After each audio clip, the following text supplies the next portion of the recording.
Welcome to the World University Summit and greetings to wherever you are in the world listening in. We've got a wonderful subject and I think a stellar panel to discuss it. I'm extremely happy to be moderating this panel. I'm Mohan Kumar. I'm Professor and the Dean of Strategic and International Initiatives in the Office of the Vice Chancellor at Jindal Global University. I'm going to very briefly introduce my panel. I've got my colleague and friend, Professor Kathleen Modrovsky, who is Dean of the School of Liberal Arts and Humanities. I've got Dr. ANIRBAN Chakraborty, who's Head Research Planning Management Group of TCG CREST India. I've got Professor TATIANA BELOUSOVA, Assistant Professor, Jindal School of International Affairs. And I've got my friend and colleague, Dr. AKHIL BHARDWAJ, who is Director in the Office of International Affairs. The subject is a sensitive one, but an important one. And it is that international education, soft power, and public diplomacy, can it be used as an instrument for conflict resolution? That is really the subject. And this subject assumes importance because of at least two conflicts which are raging in the world. You've got plenty of other conflicts, unfortunately. And if I go through the catalog of conflicts, it'll be a long one. But the two big conflicts which are raging and which are occupying everybody's attention is one is the war in Ukraine and the other is the war in Gaza. So you've got these two conflicts raging, and we are trying to see if international education, soft power, and public diplomacy can help. I would not go as far as to say that can replace diplomacy, the United Nations, etc. The question is, can it help conflict resolution in this conflict-ridden world? I'm going to stop here for the sake of time, and we have an hour to do this. Can I call on my good friend, Professor Kathleen Modrovsky? Kathleen, if you can use your experience as well and tell us how you would approach this important subject. Kathleen, over to you. Okay, thank you. Thank you very much, Mohan. I'd like to go into the background a little bit because I think it's pertinent. I think you're all familiar with Joseph Nye's article about talking about soft power, okay? And this is something that really has lasted as a concept in our university programs and in the U.S. policy. In fact, the U.S. policy of the Fulbright programs in 1946 is a model we are using throughout the world, really. And this is a program of exchange. It's a program in which soft power, and I think it's important to understand that at the end of World War II, everyone was thinking the end of the Vietnam War, the catastrophes of Afghanistan and all. Violence is not paying off, okay? Violence is not an element that is paying off because it costs more money. It takes more effort to try and change it. So what is happening with Nye, with the US, we've got a system of people-to-people diplomacy. The wisdom of this is human beings speaking to other human beings do have agency. They do have some kind of control over how decisions are being made. We can see that in the elections. We can see that what is happening in certain protests. And you mentioned Gaza, you mentioned Russia, the protest also that comes from information going through people-to-people diplomacy. But what I will bring up, and I'd just like to mention one more thing. Blinken gave a very famous reaffirmation that Secretary of State of the US, saying we are committed. I'm summarizing it. We continue to be committed to international education and soft power as a vehicle for this. But later on in his next speech, 2021 and reaffirmed in 2023, he says, watch out, because we're not alone. There's a huge amount of competition taking place now, even amongst our friends. And what is this competition? It's to get more people into countries. It gets more people into seeing the point of view that is being shared, is being proselytized in the host country. So this is something important, something that I feel is a big question mark that needs to be addressed and hasn't been thoroughly addressed is social media. I think social media is a very, very important tool that we're going to see more of. But speaking about what we do at JGU, we've got a very robust program of international exchange. We're very much interested in internationalization, and that's internationalization in the texts we use, in the faculty we use, in encouraging students to study abroad. I'll give you a little bit of information out of the School of Liberal Arts and Humanities. We have this past year 127 students, which were a small cohort, that studied abroad in long-term programs, in short-term programs. And these programs really bring students into other countries. The favorite countries that our students go to are Japan, UK, Spain, now Portugal, Bulgaria is coming in, France, Italy, and the US. But see, preparing students to go abroad doesn't start once they set foot in another country. It starts from year one. How does it start from year one in our undergraduate program? Is having students work in local villages, in communities they're unfamiliar with. You know, you can see the urban India is a world apart from rural Haryana. And so the same methods of building intercultural competence is used during the 4 years of required programs that bring students into the field. They have to use these parameters. They have to measure what are the areas of intercultural competence that they would be expected to use abroad. And I'm going to give you a short list. First is denial. I see it all the time with first-year students saying, oh, that doesn't happen. There's no bride killing. Oh, there's no problem with dowry. You know, there are certain areas like this. Defense, then becoming very defensive. We're all alike. We're all human beings. Our way is better. The government sees that our more privileged way of education is better. Minimization, again, that goes back to defense. We're all alike.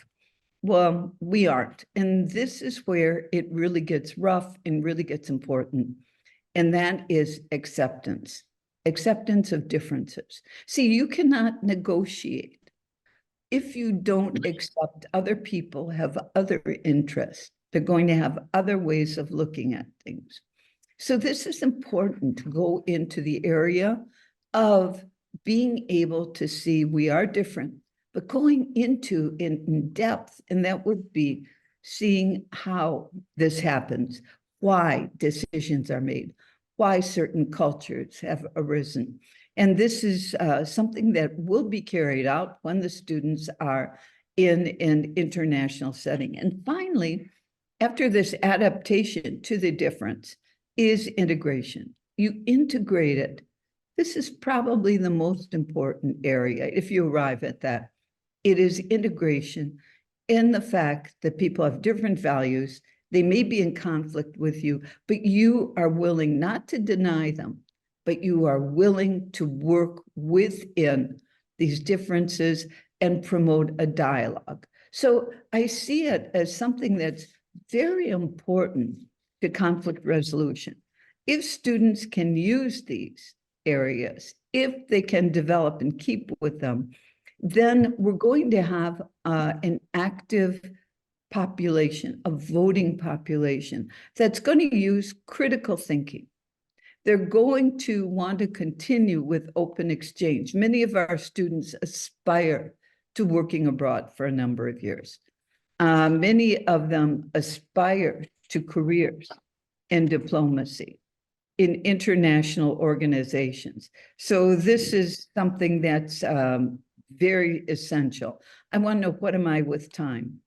You can take a minute more, Kathleen. Can I take a minute more? I want to hop back on the effects of the Fulbright program. That's the largest international exchange, and it is based on people-to-people diplomacy. It is included in this, and the key word is bilateral cooperation. Okay, and we copy this model in a very modest way in having cooperative dialogue at the university level, saying, what do you need? What can we offer you? And then we're saying, please come, we need you. So it's not just one-sided. So in the US, there are 49 active partners for international cooperation. There are 160 plus countries who are part of these exchanges.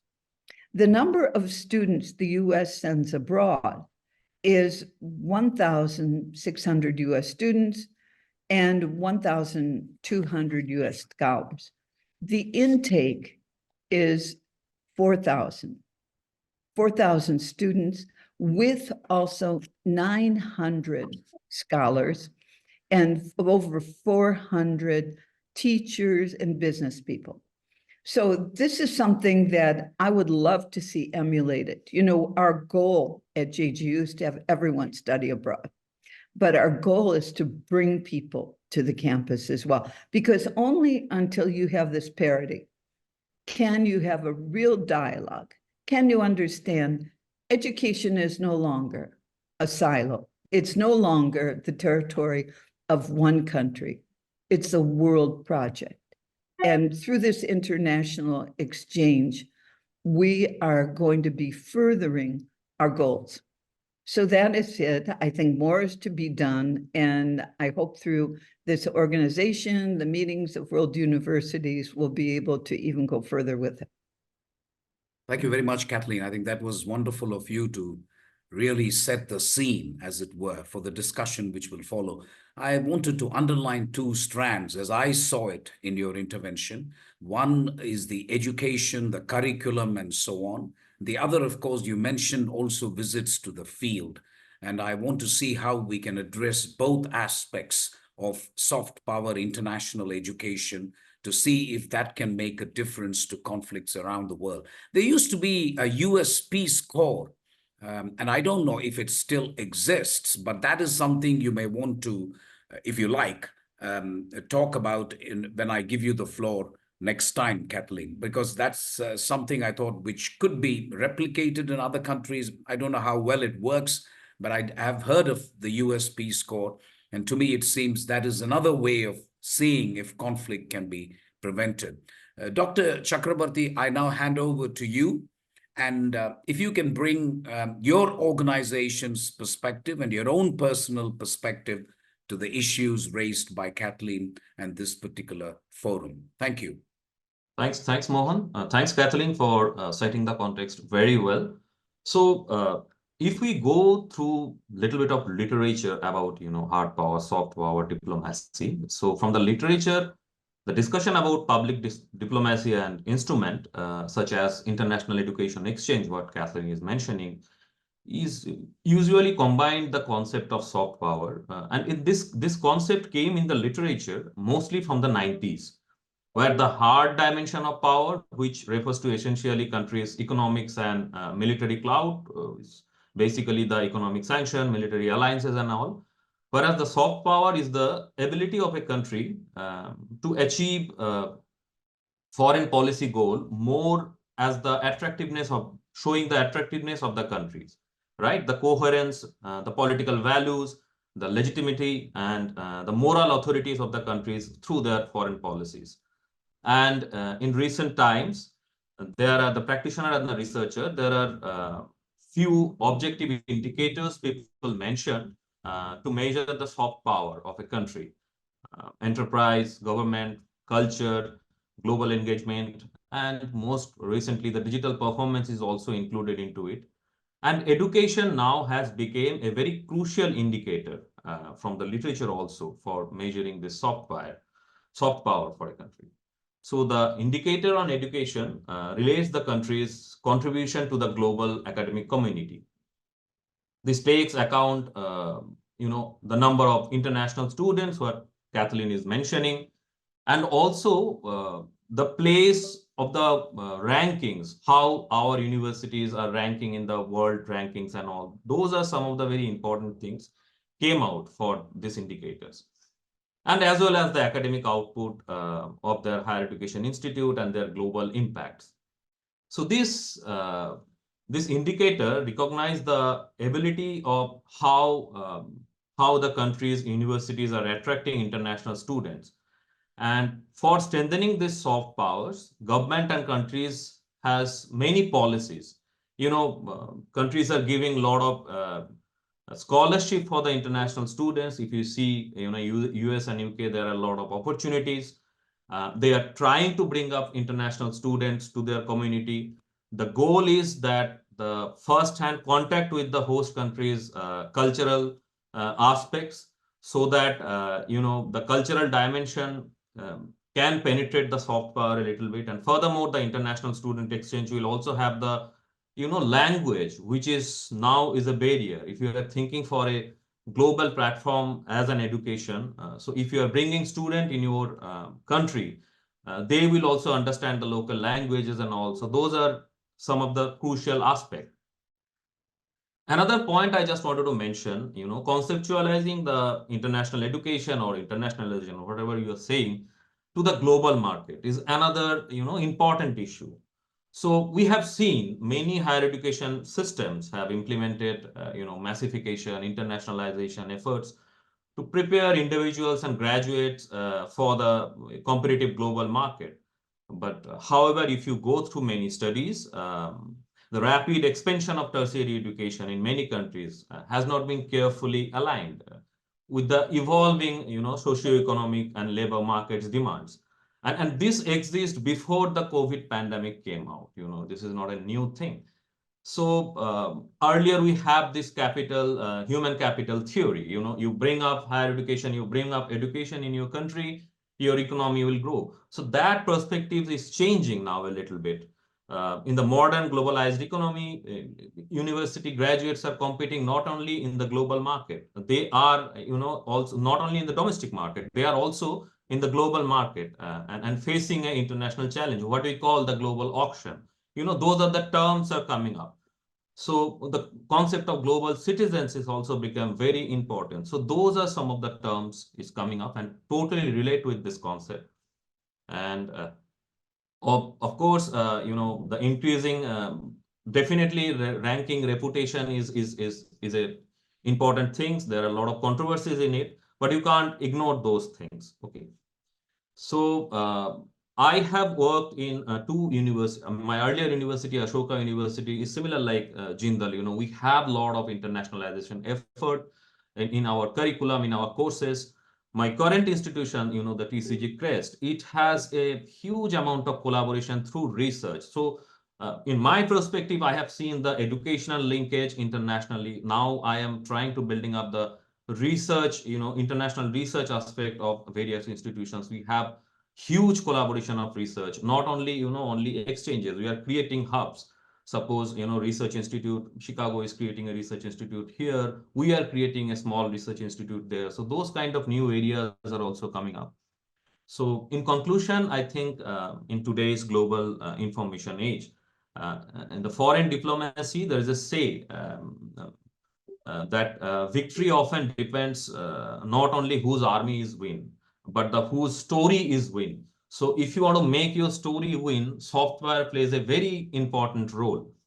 And there is a need to focus more on developing, framework strategies, monitoring and assessing the method, which is, determining how different universities are being promoting international education and pinpoint those areas of potential change, right? And the university higher education sector can play a very effective role by integrating international education, soft power, policy diplomacy to increase the sustainability and reliance for the future environment and all. So that's a very crucial theme, I must say. And this kind of meetings, this kind of interaction it should be the platform for discussing it, promoting it, and food for the thought for all of us who are working in this segment.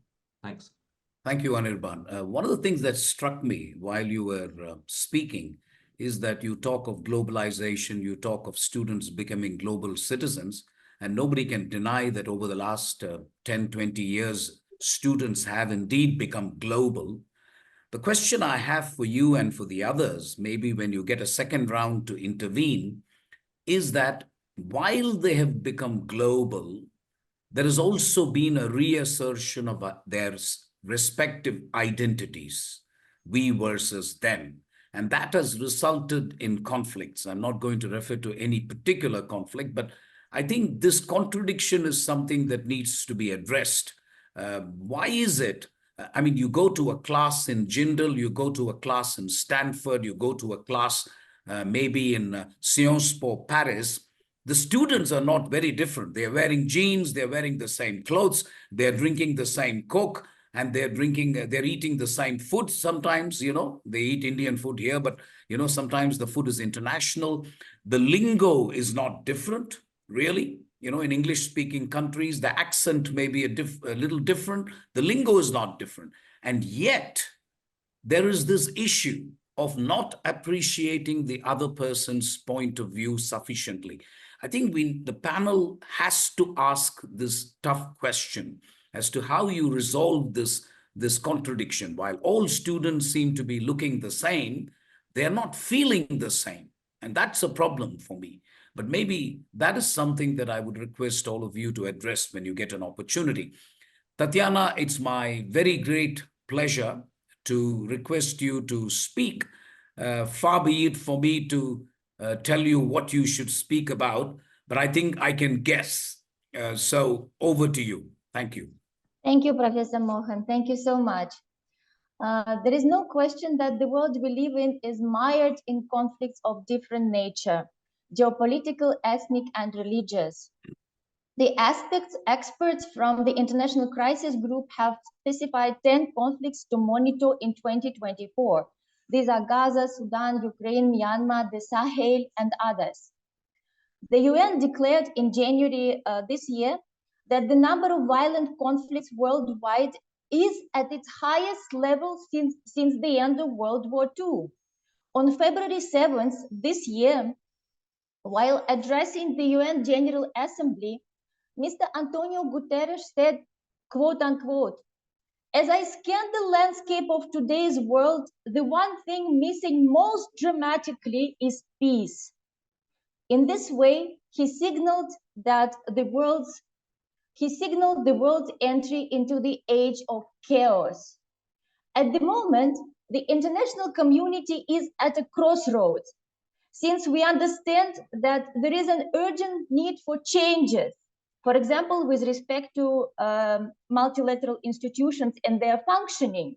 But no one really knows how to implement these changes.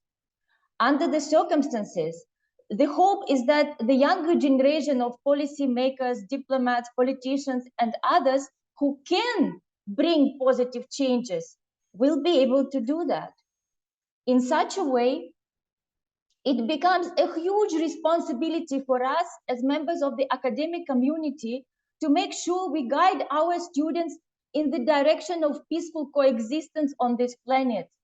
That such important qualities like tolerance, mutual understanding, humility, and acceptance are being inculcated in our students, because now, more than ever, a lot is at stake. International education can be viewed as one of the most important fields that can contribute to conflict resolutions. This can be implemented in various ways, and one of them is to ensure diversity in classrooms. When students from different cultural and ethnic backgrounds learn from each other and engage in discussions, bringing perspectives from their respective countries.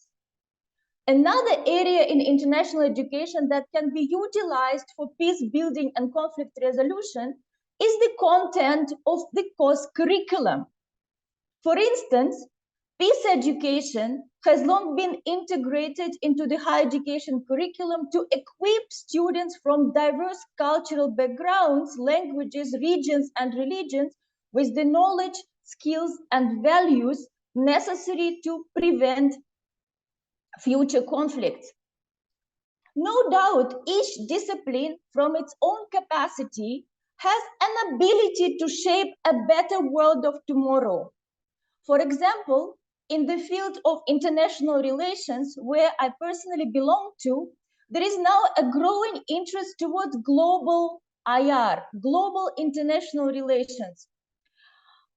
This trend has emerged to complement the traditional Western IR theories that sometimes find it difficult to address the complexities of today's world. And it is not a coincidence that these intensified scholarly debates around global IR are taking place in the emerging multipolar world, when countries from the global south are more than ever determined to be in charge of their own future.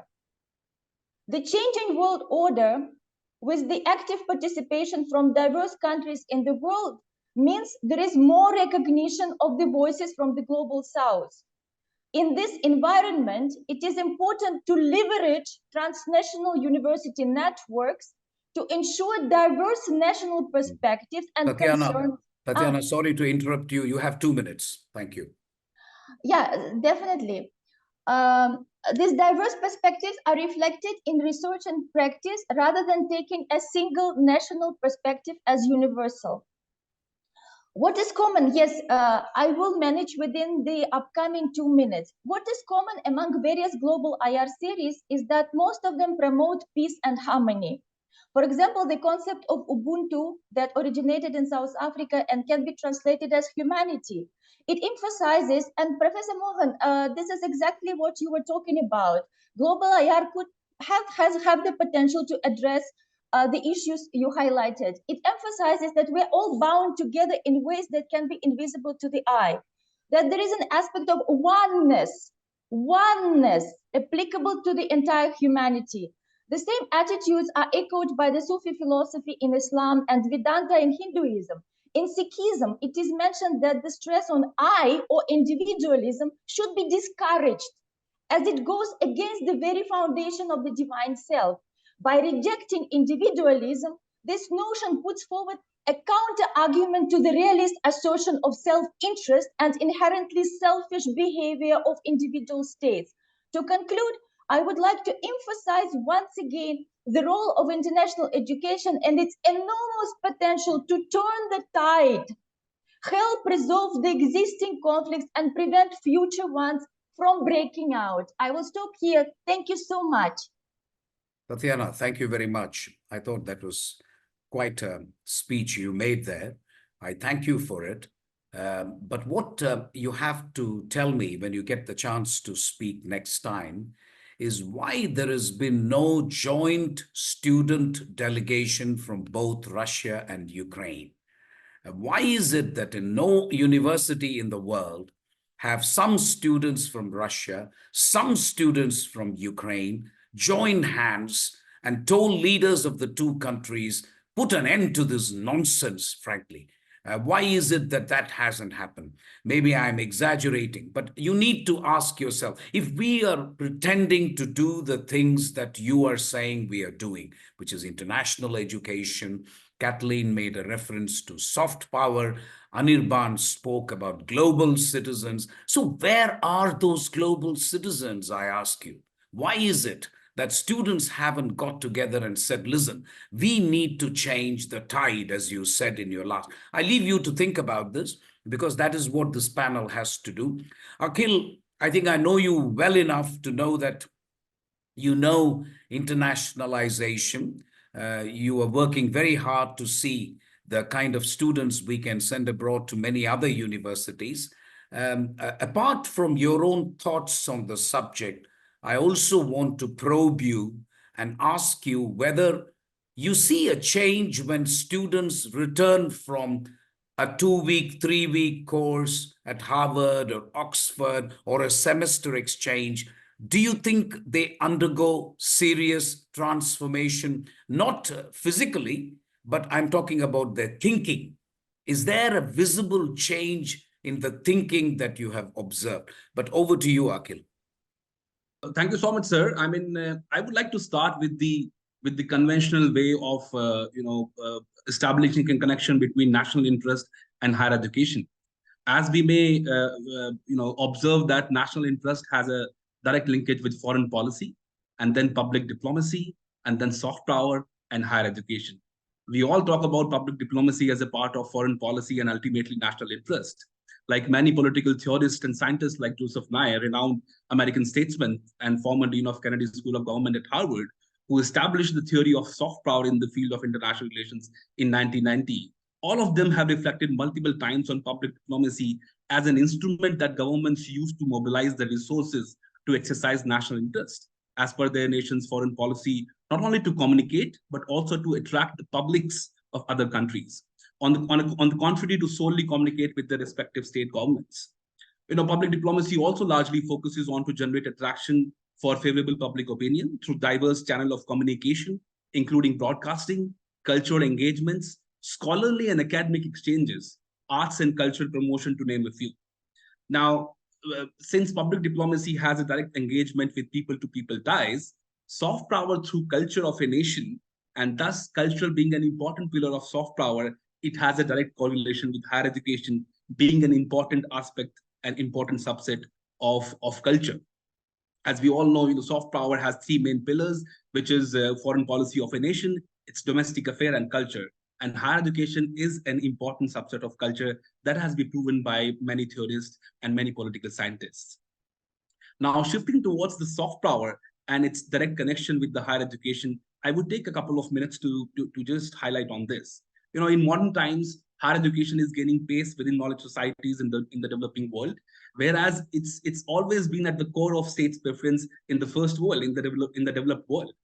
I mean, higher education finds a direct connect to the system of soft power generation through its value-based ecosystem, which help its stakeholders to make a difference for societal and global benefits. An effective higher education system of a country through its institution attracts the potential future leaders and global citizens from across nation with a direct exposure to a country's culture, policies, and its relative importance at a global level. This leads to a relative connect and creates a likelihood of a favorable geopolitical environment, I should say, for discussions about different national interests of countries and also communities on the other hand. The value system generated through these diverse sources of soft power, higher education being one of the prominent one, it advances a nation's culture to benefit it at a global level. For example, while countries in North America and Europe increasingly contend the idea of knowledge societies having well-established system of higher education and research, developing countries such as India and China, are found to build their own capacities and working towards the leadership in higher education in various ways. One of the most important aspects of Indian government and Chinese government attempts towards developing an effective knowledge society for the holistic development of two countries is to build a network of quality higher education institutions and universities through path-breaking schemes and subsidies, ultimately benefiting their universities to be globally benchmarked.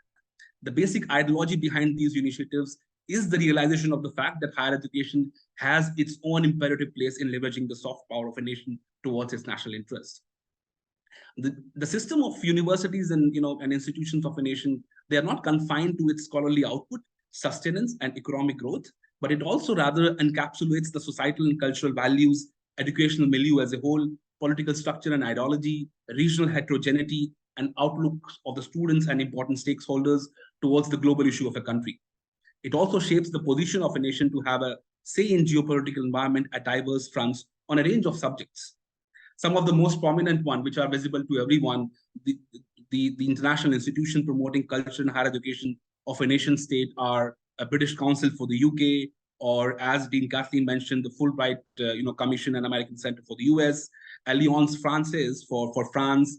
We have around 40 plus Indian Council for Cultural Relations centers across the globe, promoting Indian culture and Indian higher education as a whole. We also have the Cervantes Institute in Spain, Italian Cultural Center, and not to forget the Confucius Institutes around the globe, which are effectively promoting the culture and higher education of the country.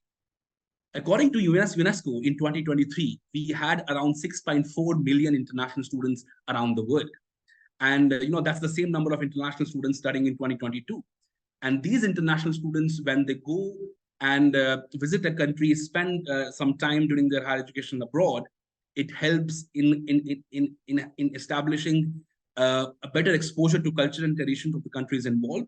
The international higher education programs, including student exchange programs, institutional academic and research exchanges, faculty and staff mobility programs, joint research and seminars, all of these, they bring key stakeholders of different countries at one platform, promoting dialogues, exchanging ideas, and exchanging best practices while leveraging more clarity of intentions and best practices of both the countries, better comprehension of domestic affairs and related policies of the host country, and of course, not to forget a massive cultural familiarity. Akhil, 1 minute if you don't mind. Yes, I would like to highlight some of the key initiatives that JHU has taken over the last years, to create a better dialogue and a better exchange of ideas between students and different stakeholders. Out of 430 plus partnerships that we have built in 75 plus countries, more than 225 are for student mobility programs. And one of the important, example that comes to my mind is our program, which is our immersion program for 3 weeks with students from Australia, especially Monash University, doing a program in sustainability in emerging economies. This creates and enables a better understanding of the developmental requirements of India and also best practices of both the countries towards global sustainability. So my gist would be, and my conclusion would be, that we need to create more of these exchange programs to enhance better dialogue, better connectivity, and better exchange of ideas between visiting students, so that just to mention your point, Dean, they could become global citizens and understand and have a better comprehension of global issues. I'll stop there and look forward to the discussions. Thank you, Akhil. And now that all of you have made your initial presentations, and I'm equally impressed by everybody who made whatever points they had to make, I think now I'd like to probe each one of you, try and specifically draw you out if possible. So Kathleen, I think I pointed out in my earlier intervention that I find it hard to reconcile this contradiction. On the one hand, students all over the world are the same, and yet there seems to be a reassertion of identity. Is there a fault in the curriculum?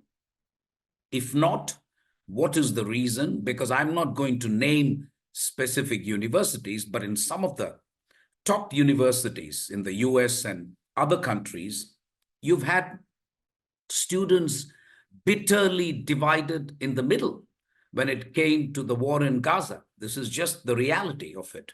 So instead of students getting together and saying, listen, we need to take a view on this, instead you saw some conflicts divide the student community. That bothers me, because I'm then forced into introspection and ask myself this question, are they being taught the right things?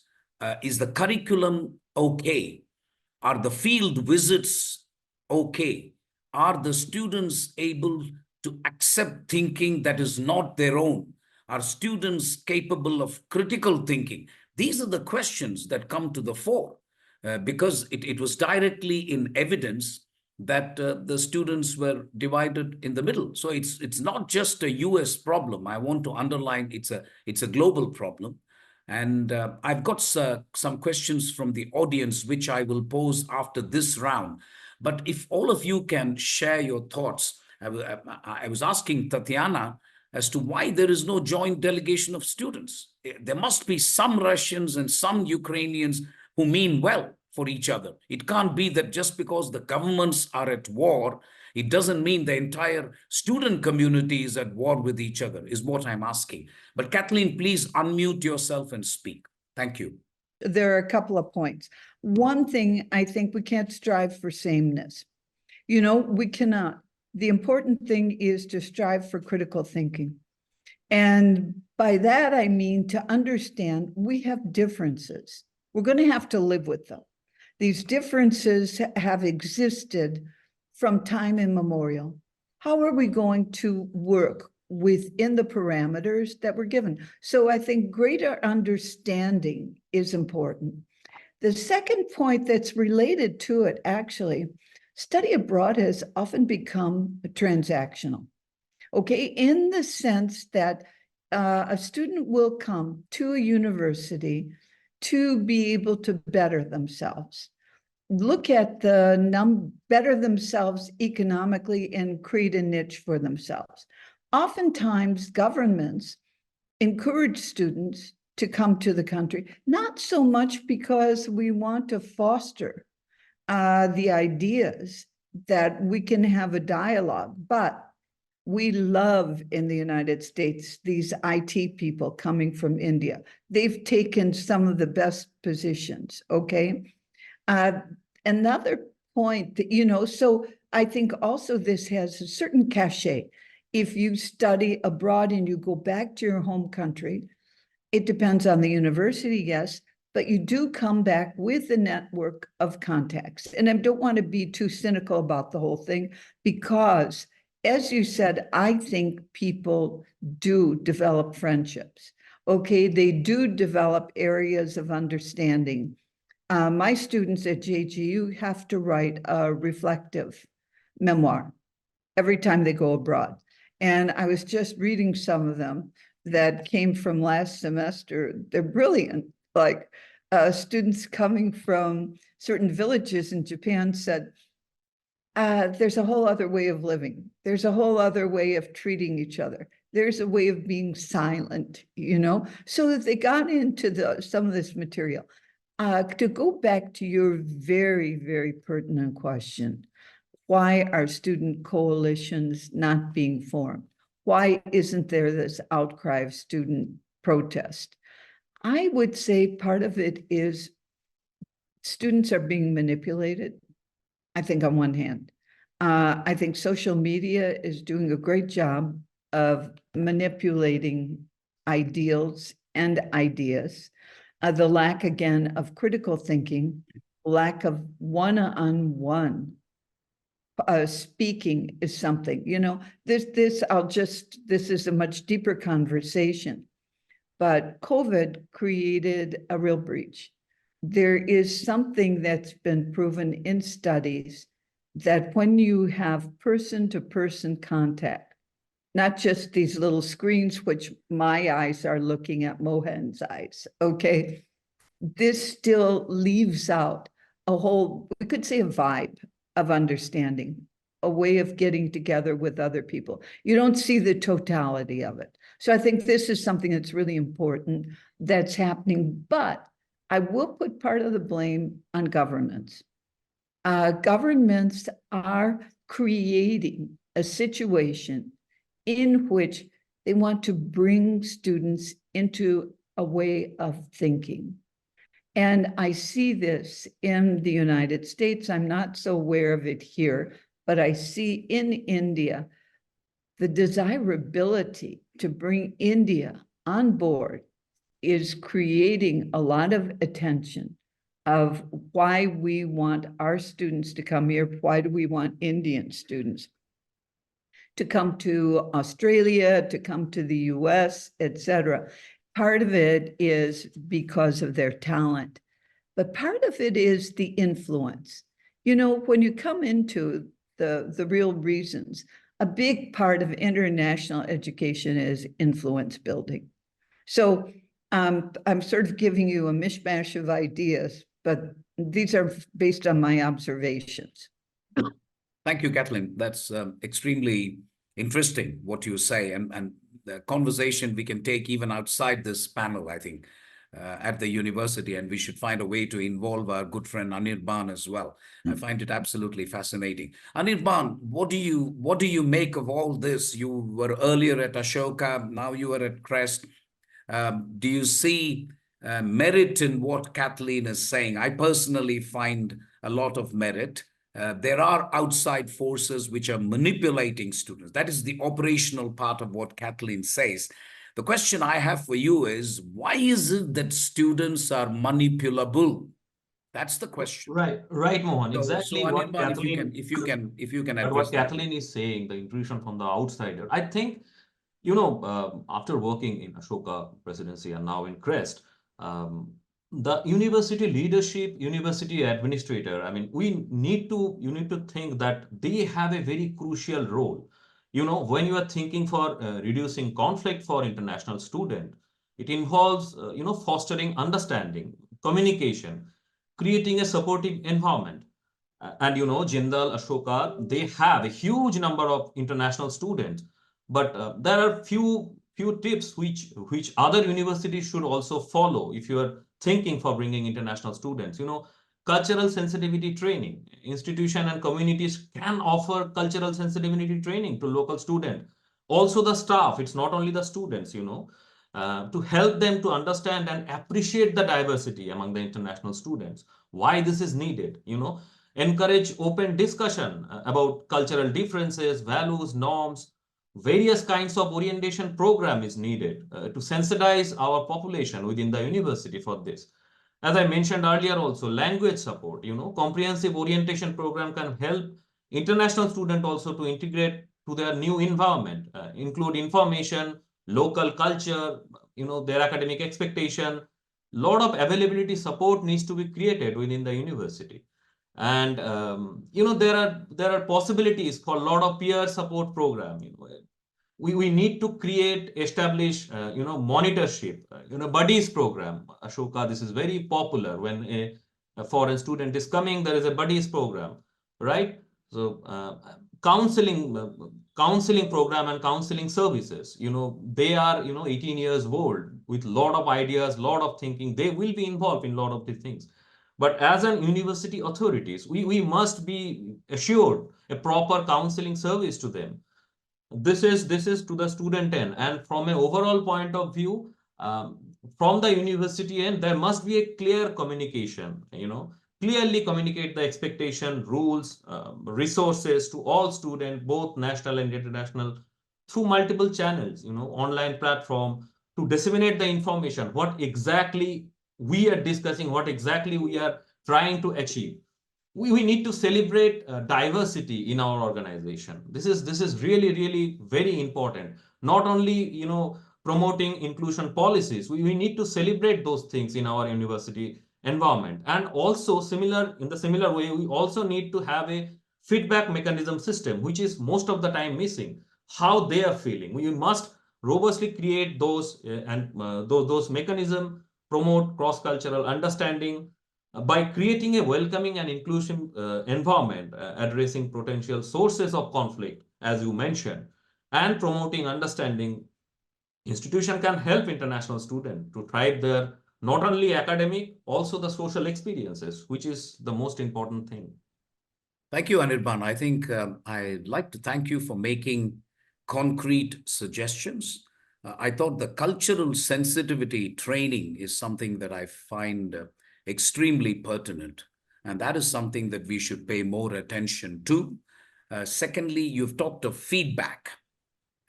Get feedback from students, both international and domestic. And I think the Buddies program has worked well. We have it too in the Jindal Global University, and that is something that I would endorse very strongly for other universities as well. So over to you, Tatiana. You know what we are talking about. So if you can just keep yourself to 3 or 4 minutes, please.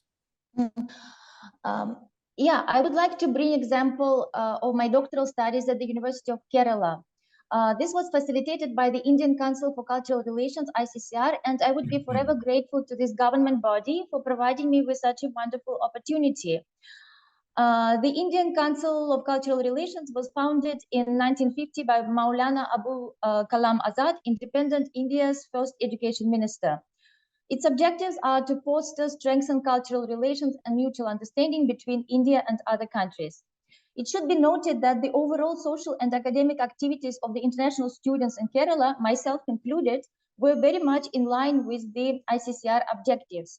Most of the international students were from the countries like Yemen, Kenya, Iran, Bangladesh, Afghanistan, Ethiopia, and Nigeria.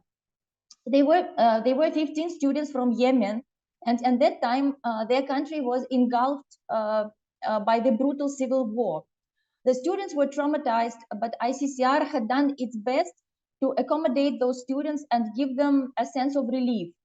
Yemen is just one of many examples, since we also had a student from South Sudan, which in that time had just become an independent state after a prolonged ethnic and religious war. The main thing is that all of us were provided an excellent platform to study and live together in India under the ICCR umbrella.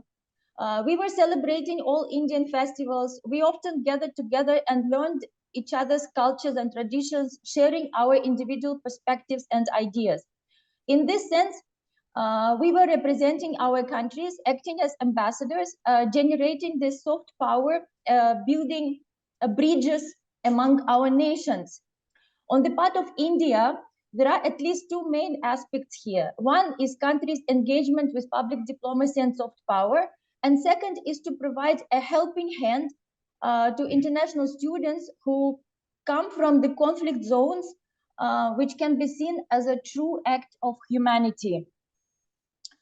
And on a different note, Professor Mohan, what you just highlighted regarding students from Russia, Ukraine, organizing delegation.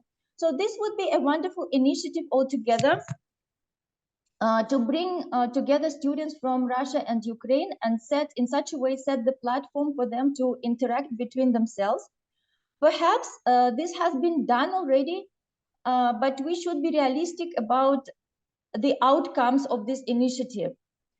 The ongoing Russia-Ukraine conflict has deeply rooted historical, political, and social causes.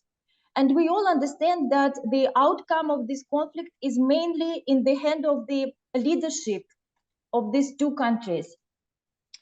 By bringing together young people from Ukraine and Russia, it would rather be beneficial for the so-called day after, to start shaping the future Russia-Ukraine relations now.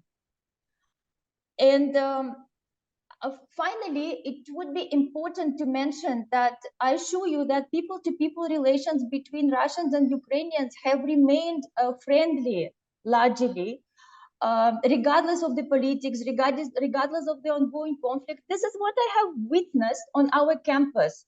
Among us faculties, we have lots of faculties from Ukraine. I'm from Russia. We have another faculty from Russia. There are no barriers. There is no animosity between us. I assure you, we have remained friendly as we were. And this is an important thing to note. So it all comes down to politics. Thank you so much. Thank you. Thank you, Tatiana. Akhil, if you can address your domain expertise, and then I will go around. There is one question from the audience, and I will give a final comment to everybody of 1 minute each so that we can finish at 9:15. Akhil, 2 minutes, Akhil. Thank you, sir. Sir, I couldn't agree more with Dean Kathleen that we need to create a robust spectrum of study abroad programs for students, both from, for instance, from India and also from other countries to come and visit India on different durations in these study abroad programs. Like, for example, at Jindal, OP Jindal Global University, we have a wide spectrum of semester exchange programs, semester abroad programs, dual degree programs, and short-term study abroad programs.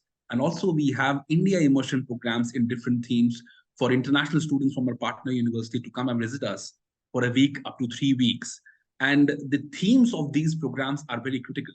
Like, we have a very, very attracting theme of emerging sustainability in emerging economies, which not only does a comparative study between sustainability requirements of both the countries, being a developing country and also students from developed world when they visit us. So, but it also enhances the better comprehension of visiting students about India. So similarly, we have a program in critical thinking and social sciences. So I very strongly believe that in experiential learning, that when students go and they visit a foreign country and exchange ideas and best practices with their peers, have that peer engagement, it really broadens their horizon and also helps them to channel navigate their thoughts for a better good. And Thank you. secondly, Sorry, go ahead. secondly, last point, sir. Secondly, I also want to dwell upon creating an enabling ecosystem within universities and institutions for their students to help them channel their their aspirations for global higher education. We at JGU does it in a very systematic manner, wherein we have a very well established ecosystem, very well oiled machinery to guide and counsel our students, not only our students but also the students from our partner universities to come and study. We have a very soft landing sort of procedure for them, so that when they come, they feel at home and also start engaging with their peers from the word go. So thank you. So let me pose a question from the audience. Please, you have only 1 minute each. Please do not exceed 1 minute, otherwise I will interrupt you. But the question is, measuring the impact of higher education and soft power for conflict resolution and harmony is challenging. But how do we say we have made an impact when conflicts have increased on campuses and outside? So I hope the question is clear. 1 minute each. Kathleen, you have the floor first. I feel there's not a problem with conflict. Conflict is inevitable. It is the way you handle it. Do you use this burgeoning conflict as a platform for discussion? Or do you say forbidden, you cannot meet, you cannot do this, you cannot express your ideas? No, being able to express your ideas, the points of conflict, is very important, whether it's in the classroom and or outside in a larger forum.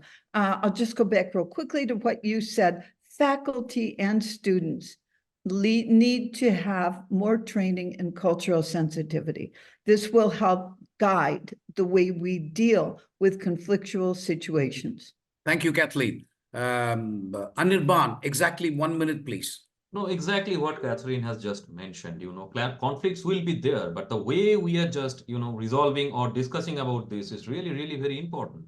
If you think about the evolving concept of, internationalization in higher education, it started from a different issues. Earlier, people or even the Western universities also focusing mostly for the revenue generation and all. But now, because of the changing geopolitical situation, COVID, everything affected this internationalization. And there is a constant stress between a short-term neoliberal approach to a long-term comprehensive approach, right? People are talking about it. So more emphasis on connecting internationalization with SDG goals and all those things are coming. And these are the impacts we are already having for this kind of issue. Thank you, Anirban. Tatiana, exactly 1 minute, please. Yes, conflicts are increasing, unfortunately, tragically, but it doesn't mean that we should stop striving for building harmony and peaceful coexistence. The emphasis should be on such aspects like preventive diplomacy, like I mentioned in my introductory speech, to inculcate skills and qualities like acceptance, tolerance, mutual understanding. So the focus should be on these aspects. And like I said, preventive diplomacy also is an important aspect within the domain of international relations. Thank you. Thank you. Akhil? Thank you, sir. Yeah, I also agree with creating an enabling ecosystem for exchange of ideas, discussions, and dialogue, to address all these conflicts. I mean, and second is also, it's very important and pertinent to have exposure to cultural sensitivity and also regional traditions while addressing all these issues. It's very important to generate those sensitivity towards different aspects of culture and traditions, and also issues, whether it's regional issues or global issues, among the student body. So we need to have better training modules and better curriculum to address these global issues, and also modulate the dialogue in a way that it makes more sense for the common good. Thank you. So far be it for me to conclude or make concluding remarks, but because that is absolutely impossible on a complicated subject like this.